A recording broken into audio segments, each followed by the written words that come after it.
I know Just you- filed bankruptcy. He's this and that and this and that. Homie, you got the greatest start ever. Dre put you on. Eminem.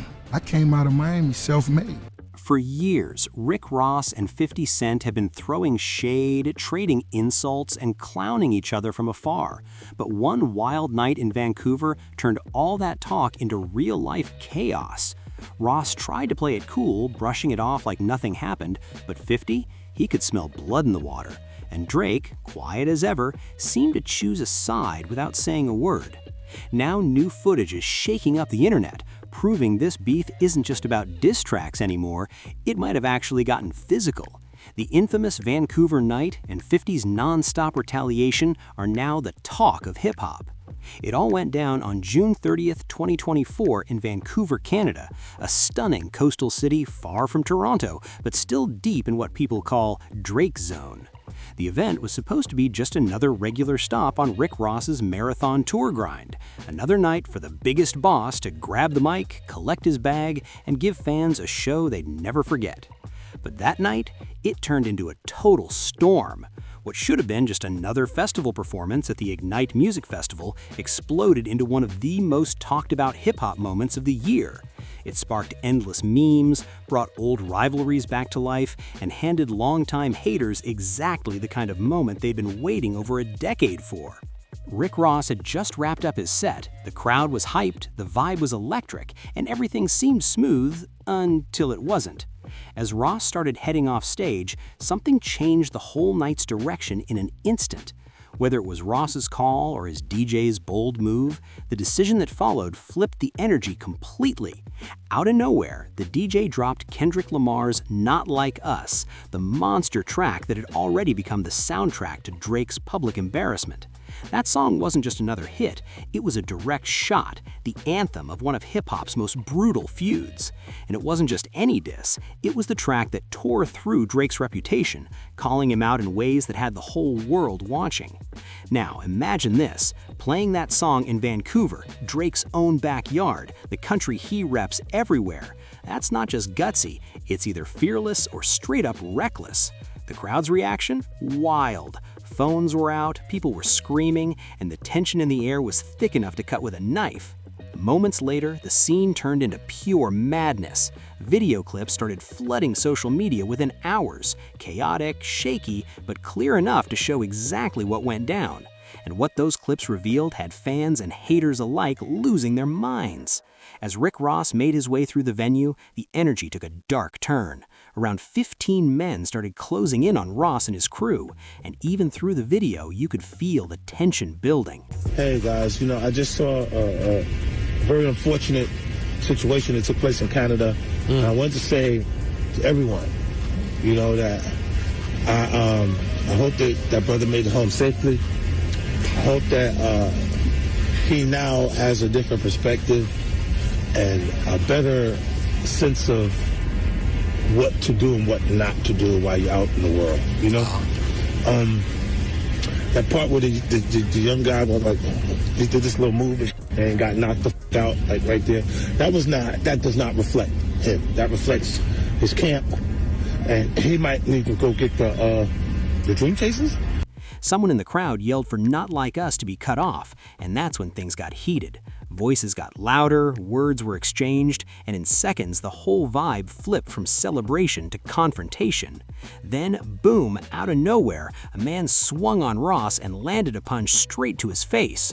The crowd erupted into total chaos. Ross's security tried to hold the line, but they were outnumbered fast.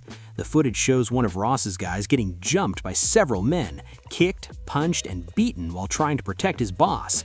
It was a full-on brawl, raw and brutal, with people screaming as the scene spiraled out of control. Within hours, the video was everywhere. Millions of people had seen the clip of the biggest boss getting ambushed and his team overwhelmed in what many called enemy territory. The internet exploded. Memes, theories, and debates flooded every corner of social media.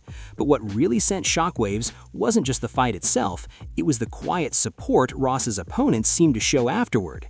That silence from certain big names, it spoke louder than words. Drake himself couldn't resist jumping into the drama. He actually liked a video of the fight that was posted on Instagram, one where the caption read, "Y'all already know this is Champagne Poppy Town and Rick Ross got smashed out." That simple tap of a like said everything. Drake's quiet endorsement of the beatdown spoke volumes about just how far their relationship had fallen. This wasn't just a casual scroll or random like, it was a digital cosign on the chaos. It was a loud and clear message to the world that Drake was fine with what happened to his former collaborator turned rival. Meanwhile, Ross tried to flip the script. On July 4th, he went live on Instagram to share his side of the story. Calling himself the biggest boss, he painted a totally different version of events, swearing he never got punched at all. "Let me tell you something," Ross said, confidently trying to shut down the rumors, but the video told a story that fans weren't so quick to forget. Ross didn't hold back when he went live. His storytelling was wild. He started describing the moment the first guy stepped up to him, saying the dude was short, heavyset, and looked like Bam Bam Bigelow from wrestling. Ross said, "When he stepped up, I squatted down, looked him right in the eyes, and told him, 'Boy, if I hit you, you're gonna see everything you ate for the last few days.'" According to Ross, the guy froze up instantly. His courage dropped and he never said another word. "Straight busta," Ross laughed, brushing it off like it was nothing.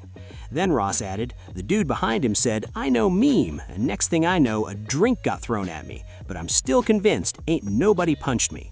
He swore that no hit ever landed, even though the video online painted a whole different picture. Still, this is exactly what makes Rick Ross such a life-large figure in hip-hop. His ability to own the moment, twist the story, and turn a messy L into a hilarious tale that only he could deliver. His confidence and storytelling made people question whether he'd lost or just remixed the whole situation into something legendary. And then I guess Drake ended up liking one of the videos, and then Rick Ross is the mother of his son. Tia Kemp jumps in, and then, in the comments, and then Drake responds to her, calling her my goat. Is that what he said, Cass One? Yeah, that's what he said. He called her goat. My goat. Yeah, this was like emojis and stuff. At that point, whether anyone actually believed his version didn't even matter. Ross wasn't chasing truth, he was controlling the narrative. He turned the chaos into a comedy show, keeping fans entertained and haters guessing. But just when things couldn't get any hotter, drama came from another direction. Ross's ex and mother of one of his kids, Tia Kemp, jumped straight into the mix, bringing in personal history, emotional tension, and a connection to Drake that made the whole situation even messier. That's when this feud stopped being just about music. It started to feel like betrayal, loyalty, and family were all on the line. If the Vancouver showdown was wild, the aftermath took things to a whole new level of messy. What happened next didn't just spark gossip, it turned the whole situation into a tangled web of drama that could have used a flowchart to track. And the first person to throw more fuel on the flames? None other than someone who knew Rick Ross way too well. That person was Tia Kemp, Ross's ex and the mother of one of his kids. She had been sitting on years of resentment, and when the Vancouver chaos hit the internet, she pounced. Tia jumped on Instagram Live right after the footage dropped, and she did not hold back. She went all in, roasting Ross with brutal precision, saying things meant to sting deep. "They fattened his fat eye up," she shouted in one clip, before adding, "I'm glad they smacked the mess out your big self." She dragged him for not fighting back, clowning him for talking tough but not showing it when it counted. Story after story, Tia painted Ross as all bark and no bite, a man who built his image on being a boss, but froze when things got real. Her words were sharp, personal, and aimed straight at his pride. Then came the twist that set social media on fire. On July 1st, while Drake was posting Happy Canada Day photos, Tia slid into his comments, writing, "Drakey Drake," a move that fans instantly caught. And Drake? He didn't ignore it. He hit back with a heart emoji and called her my goat, a playful but bold reply that sent the internet into a frenzy. The bond between Rick Ross and Drake once went way deeper than just music. They weren't just collaborators, they looked like real friends, showing up at each other's events, laughing together, and putting on that brotherly energy that felt genuine, not just another industry handshake. You know that wasn't true. Anybody that knows Curtis, he knows he's the police himself. It's footage of the GS9 homies pressing him when he was just in New York. He had more cops than goddamn Donald Trump. But more importantly, it's not even about that. That's his business. At the same time, y'all just better realize that man been playing with y'all, joking and all that. Man ain't on that. That man's situation, as far as I'm concerned, I don't know him like that. But as far as I'm concerned, he's been the victim his whole life. Back in May 2023, Ross even appeared on Drink Champs, confidently saying that he and Drake were real close and that they were part of the top 2% when it comes to writers and creators. It sounded like mutual respect until everything fell apart. Fast forward less than a year later, and that brotherhood had turned into a battlefield.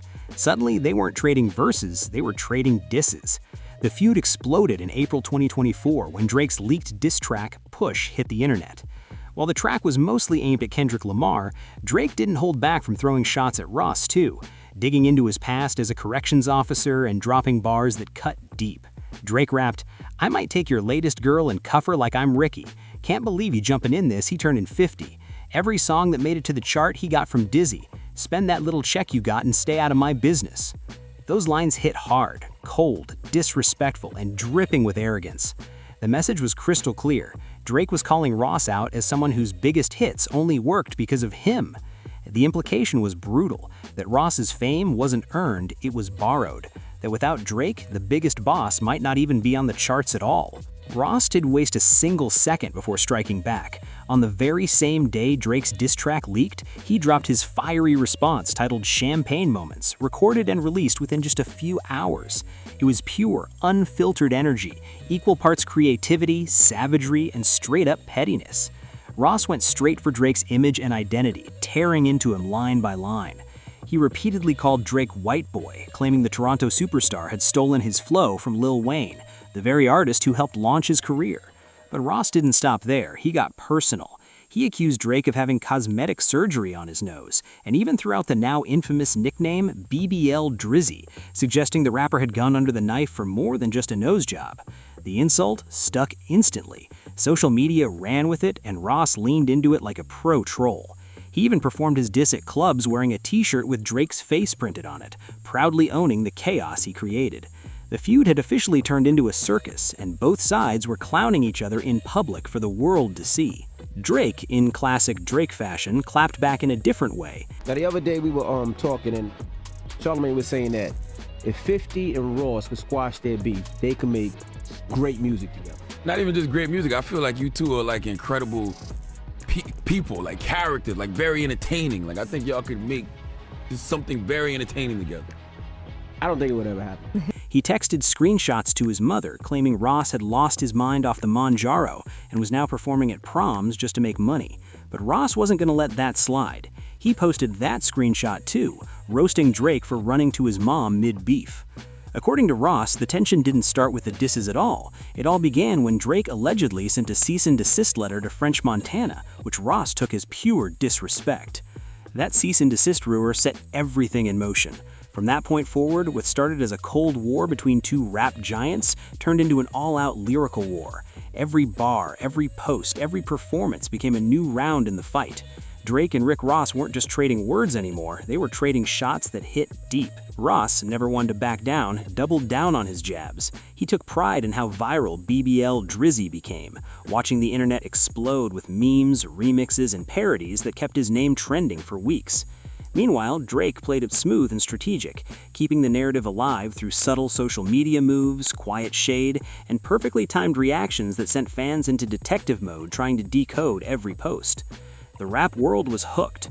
Fans were divided, Team Ross or Team Drake, and everyone had something to say. The feud wasn't just about music anymore, it was about pride, image, and legacy. Ross wanted to prove he was still the biggest boss, while Drake wanted to remind everyone that he runs the game, no matter who steps up. As the dust slowly started to settle, one thing became clear. This wasn't the end. This feud has already made hip-hop history, and it's only a matter of time before the next spark reignites it. With two egos this big, peace was never really on the table. So, what side are you on, Drake or Ross? Drop your thoughts in the comments below. And don't forget to subscribe, like, share, and comment to stay tuned for every new twist, track, and controversy in the wild world of hip-hop.